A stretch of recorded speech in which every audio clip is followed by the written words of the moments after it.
Hello, my name is Jonathan Weiner, and welcome to another episode of Are You Listening?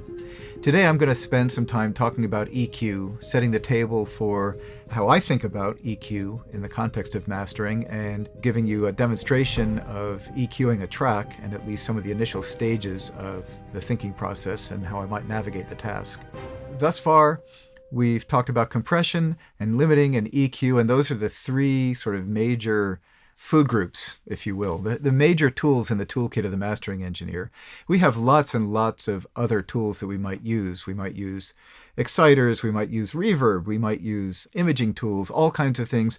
We'll come back and talk about those in some later episodes.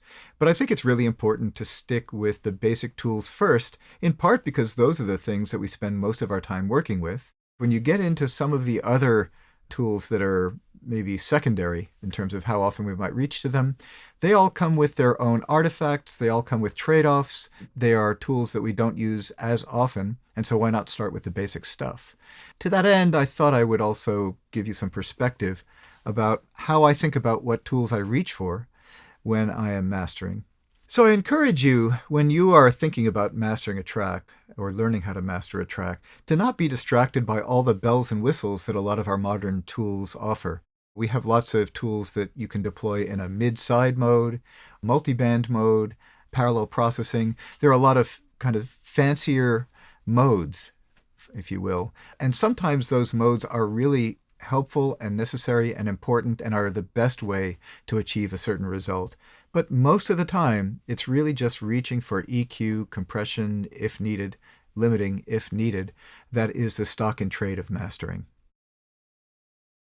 There are a few different ways to think about EQ, but my favorite, I think, is based in part on the reason that EQ was invented in the first place. 100 or so years ago, when we first had telephone line transmissions, the sound of a voice would be transmitted through a receiver across a fairly long cable, and there would be high-frequency roll-off or signal loss associated with the long run of the cable and also the impedance relationship between the source impedance and the load impedance, if you will, in the phone line. In order to restore intelligibility to the signal, an EQ was invented or developed to compensate or to emphasize the high-frequency energy and restore or retain intelligibility. So that principle, I think, also holds to this day. When I think about EQing and mastering, I'm thinking about restoring balance. I'm thinking about correction. I'm thinking about what was the mixing engineer possibly hearing that I might need to somehow restore for them. Let me give you an example of how that thinking works. Over the last 30 or 40 years, one of the most popular speaker types has been a speaker made by Yamaha called the NS10. It's pretty ubiquitous, and if you see videos of recording studios, until fairly recently, you will see a picture of Yamaha NS10s across the meter bridge in many studios. Those speakers are remarkably good at helping people judge the level relationship between the most important instruments in a mix. But they are severely deficient when it comes to hearing the full spectrum. If you look at the frequency response of an NS10, you'll see it's got a big bump in the upper mid-range and the presence area between like 1.5K and 3K, and it rolls off very steeply in the low end. So if you're mixing on a pair of those speakers, it's often very difficult to really critically judge the tone. You might get the balance right, but measuring top end to mid-range to bass is another story. So when you as a mastering engineer are listening to that mix, you might hear a mix that's severely bass deficient or has too much bass because of what's happening with the relationship between the speaker and the ear of the mix engineer. And in mastering, we're trying to restore what we imagine the balance, the intended tonal balance to be for the mix engineer. The thing that I like about this approach to EQ and mastering is that it puts you in the position of trying to correct or restore intelligibility or clarity, as opposed to trying to create the sound, to try to be the hero with an equalizer. Sure, there are ways in which we can use EQs that are creative and help us sort of add something, embellish the sound, if you will. But in general, I think if you think about correction as a guiding principle, it will help keep you out of trouble. And quite frankly, it's a little less intimidating to think in those terms as opposed to thinking, man, I just have to make this record sound great. Maybe it's just, let's reveal what is great about a mix. One of the things that I think people wonder is what differentiates a mixing tool from a mastering tool. So let me talk about this in the context of equalizers. Back in the day, before we had software tools, certainly, one of the important differentiators was detented positions. In other words, when you make a change, it clicks into a certain value, and especially if we were dealing with stereo program, left and right, simultaneously, we'd want to make the same change to both channels 99% of the time so that the stereo image remains solid. These days, we don't really have that constraint in software anyway, or DSP-based tools. So again, what is the difference between a mixing and a mastering tool? For the most part, I would say that the way the tool is laid out, the user interface or the interaction, the way you engage with it, is a big difference when you work in a mixing or a mastering context. In fact, I would say the tools aren't so different. It is the activity that's different. So if you take a look at the user interface for Neutron as opposed to Ozone, Neutron is a channel strip tool that's used primarily in the context of a mixing session on individual channels or on buses. And then Ozone is a tool that's designed for the task of mastering. It can sit on the stereo bus or the 2-mix out of a mixing session. The EQ in Ozone and Neutron is largely the same. There are some slightly different filter shapes. There's a difference in terms of numbers of nodes and so on. But the bigger difference between the two is in the scale, at least in the way that the tools are initially laid out. If you take a look at Neutron, you'll see that the dB boost and cut in the default setting is a much bigger scale. In other words, if you move a control a few pixels up or down, you'll get a much bigger change than you do in Ozone. And that reflects the sort of natural workflow, if you will, that if you're EQing a tambourine track in a mixing session, you might want to cut all the low end out. And so a big, giant, low-frequency gesture makes sense. In Ozone, a little bit goes a long way, and so the tool is laid out to help you navigate the task in a way that I think supports the activity. So I think that that is really the thing that differentiates the tools, and EQ is an EQ is an EQ. There may be some subtle differences, but when you're practicing and just trying to get better at the mastering task, don't get too distracted by, does this EQ sound better than another? Maybe try to grab something that's laid out to help you with the activity that you're engaged in and use that to practice. There are lots of helpful visualizations that we get to use in the course of music production.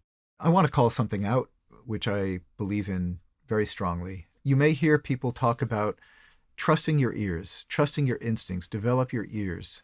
That's incredibly important. Obviously, at the end of the day, understanding the musical language through our oral sense is what's going to get us where we want to go in music production. However, I have found visualizations to be incredibly helpful over the course of my career. Peak reading meters, averaging meters, LUFS meters, polar phase meters. We also have created a tonal balance meter that we offer as part of the Neutron and Ozone package. All of these visualizations are incredibly helpful in confirming what we think we're hearing. Our brains are fallible. Our brains are sometimes going to trick us, and having some kind of external objective validation against which we can check what we think we're hearing, I think is incredibly valuable. So I want to encourage you, use visualizations as a way of helping you navigate problems. Identify them with your ears, and then use the visualizations that you have available to you to help you navigate the task. Before we listen to the track that we're about to listen to, let me just say a few words about a mindset or a process for getting into EQing and mastering. When I start listening, I will sit back, listen all the way through a track so I understand all of the changes in the arrangement. You don't want to get surprised by the introduction of a bass halfway through and find out you've added too much bass because you were only listening to the beginning of the track. But the first thing I'll do is sit back and I'll pull out either a laptop or a piece of paper and a pen or a pencil, and I'll make notes about what I hear. I'll make notes about what I like about a track, and I'll make notes about anything that I think I might want to change. The reason that I do this and that I'm suggesting this is that when you get into the weeds of doing the work, and you probably know this from mixing records or mixing songs, you get in 30 or 45 minutes and you start getting distracted by little details relating to small elements in the track. You know, the hi-hat has a little bit too much top end, or there's a little sibilance in the third chorus, and it's easy to lose track of that big picture issue that's very much at the heart of what we're doing when we're mastering.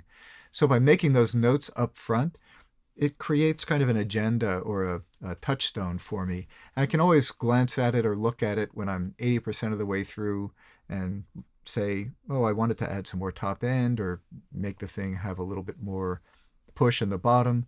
Is that what I've done? And it's just a helpful way to ground me during the course of my session.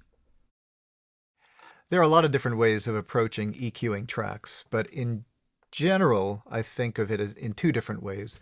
One is this idea of tonal balance. Does something need a little bit more or less top end or low end in order to play well, to be intelligible and rich and full and all of those things that we want in our audio, and then trying to make something sound more impactful or clearer. When I'm in the former mode, in the tonal correction mode, I'm usually going to be using very broad filters, either very, very wide bell-shaped filters, so I might grab something and make it really big Q so that I'm boosting or cutting across a wide range of audio, or I'll use a shelving equalizer, which obviously is the same idea, only more so. The reason for this is when we're trying to change the tone or change the overall brightness or richness of a track, we don't want to change the balance. And if you're using narrower band equalizers, either to boost or to cut, it will tend to favor certain instruments and maybe even certain notes in a scale within a mix. So you have to be careful about using them. And we use EQs to address narrow band issues for different kinds of reasons, but usually not in order to adjust the overall tone of a track.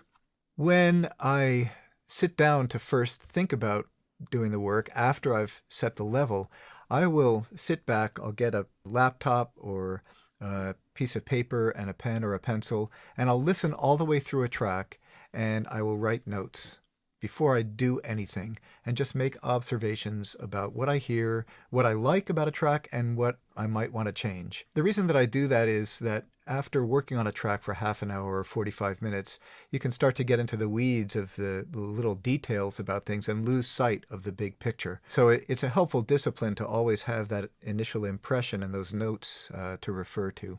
So let me play you a track here. A little bit of it, I'll let it play for about 45 seconds or a minute. Again, typically I would listen all the way through to make sure that if things changed radically at the end of a track, I would know what was coming and factor that into my decision making. But for the purpose of this demonstration, I'll just play a snippet.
Cool. So you get a little bit of a sense of what the track sounds like. It's a good mix. I'm not listening to it and thinking, man, I need to change the balance. The vocal's not loud enough. The vocal's too loud, etc. I do have the sense that it could use a little bit more clarity, maybe be a little bit brighter. I also am hearing that there's a little bit of competition overall between the top of the bass guitar and the vocal when the bass is in. And those are two things that immediately come to my mind when I'm listening to the track. The third issue that I hear is that maybe the bass could be a little bit clearer. The kick drum feels like it's sort of wide and not punchy. I guess that's what I would say. First of all, starting with the idea of bright, right? So a shelving EQ, maybe a dB and a half of top end is going to be fine. There are different kinds of shelving EQs I could pull from. I could use a traditional shelving slope, or I could use something like a Baxendale filter, which favors the air band as opposed to the sort of sharper effect that you'll get from a standard high shelf. So let's see what happens if I turn this on. Now, the thing I want to listen for is the effect on the drums, the effect on the top of the vocal, keeping in mind that I may end up provoking a little bit of sibilance or energy in the top end that I might need to try to pull back. Anyway, let's give it a quick listen. I'll start with it off and then turn it on.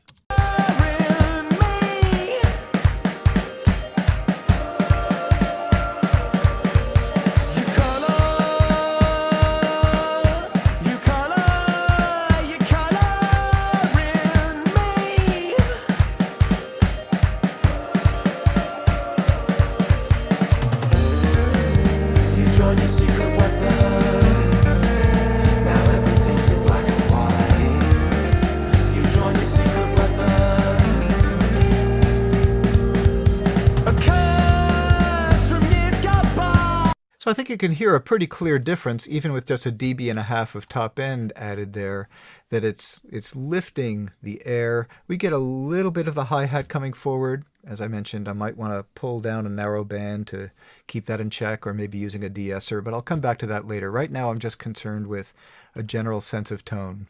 The other thing I want to do that's in the sort of tone control zone, if you will, and this is one of my go-to moves, something that I'll often try, is I'll pull in a shelving EQ, set it way down, probably below the lowest note that any instrument is playing. In this case, I've got it set to about 35 hertz, and pull out a little bit of subsonic information. And my hope is that that's going to give me a little bit more clarity and a little bit more room for the kick drum to feel a little bit livelier. So let's see how that works out.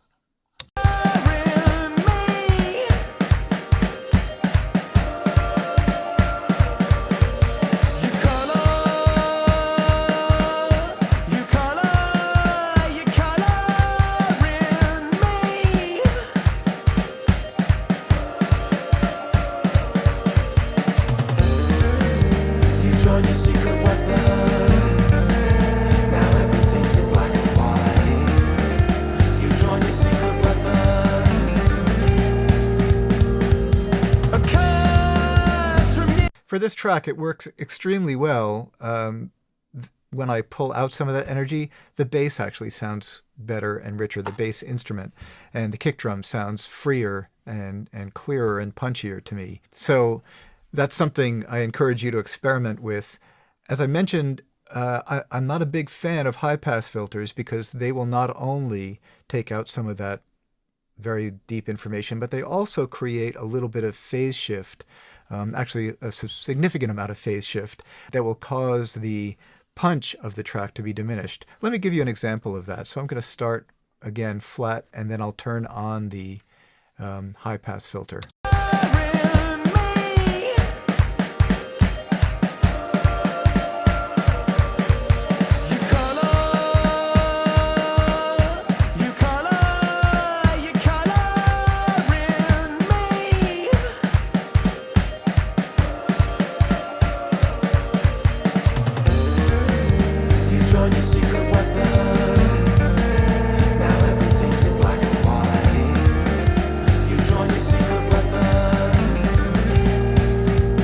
I'm going to play this last section for you one more time. Listen to what happens to the bottom of the kick drum and the bass and the top of the kick drum. When that high pass filter comes in, the top of the kick drum gets much, much sharper, and the focus of the sound overall shifts up into what I would call the upper mid-range. I hear a lot more energy at 2K, 3K. in that region from the rhythm track. So I'll start with it off. You joined your secret weapon. Now everything's in black and white. You joined your secret weapon. A curse from years gone by. What set it off?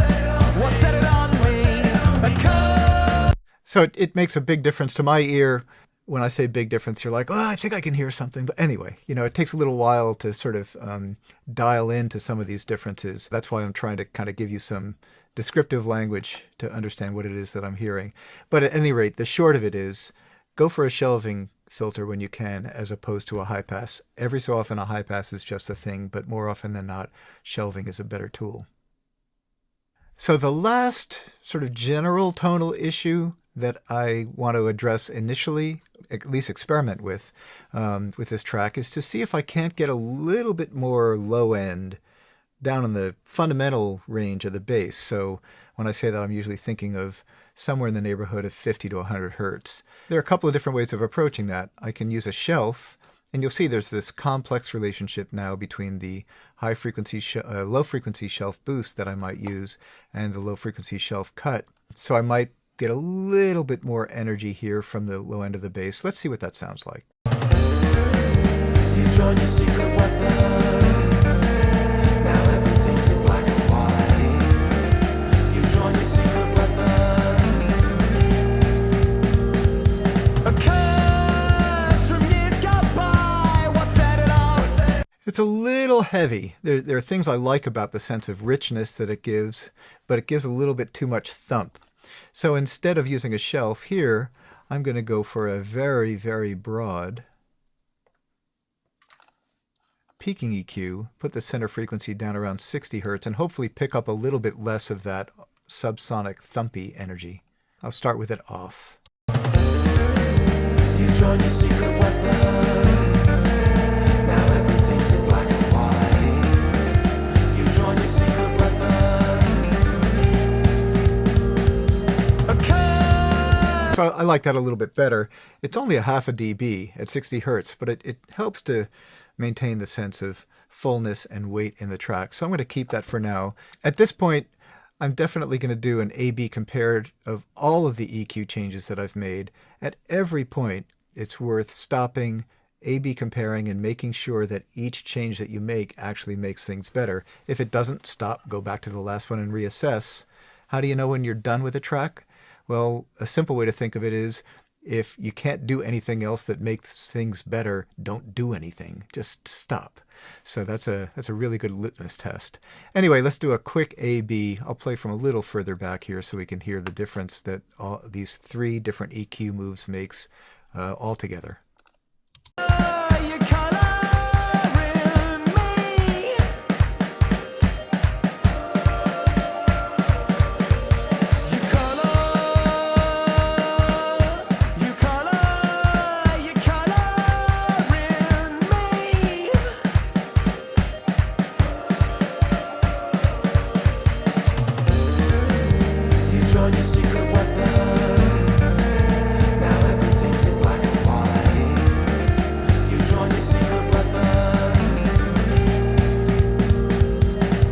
So I think you can hear the three of them result in something that sounds a little bit more open, a little bit richer, a little bit clearer, but it's not changing the overall sound. To my ear, it's just revealing a little bit about what I hope the mix engineer intended. Once I've got a general tone shape that I like, then I'll start thinking a little bit about, is there anything that feels like it's popping out at me that's just coming forward too much? A concentration of energy that's making the overall sound too bright in a way that's very specific or narrow, featuring a particular instrument or range of instruments. I'll look or listen for those things and see if I can't subtract energy in those regions to get energy out of the way so I can hear more of what I want to hear. There are a couple of ways of going about doing this. The most common way of doing it is narrowband EQ. You take a bell EQ and sweep around and look for what it is that you don't like, and then pull it out.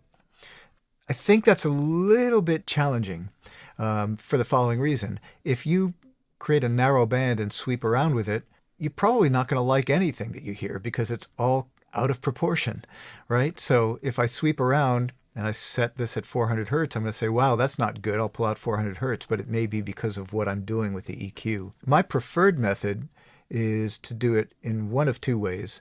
If I think there's an issue, earlier on I mentioned a collision between the top of the bass and the vocal, is to try to imagine what that frequency is and then pull in a narrowband EQ and sweep around by subtracting and see if I hear that problem go away. The other way to do it is to use the frequency solo option, for instance, like what we have here in Ozone. Let me give you an example of what that looks like. You join your secret weapon.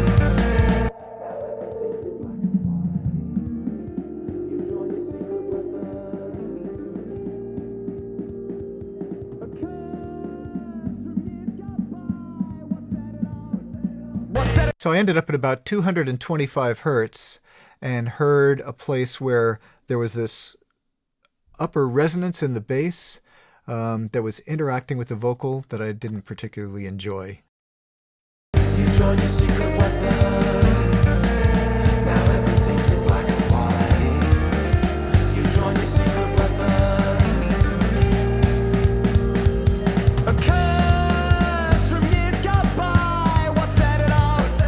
And I think you can hear it's a very narrow band now. A couple dB down at 225 hertz with a Q of 10. That's very narrow, but that seems to be making a little bit of a difference and kind of freeing up the vocal. I get a little more separation between the vocal and the bass, and I'm liking what that sounds like.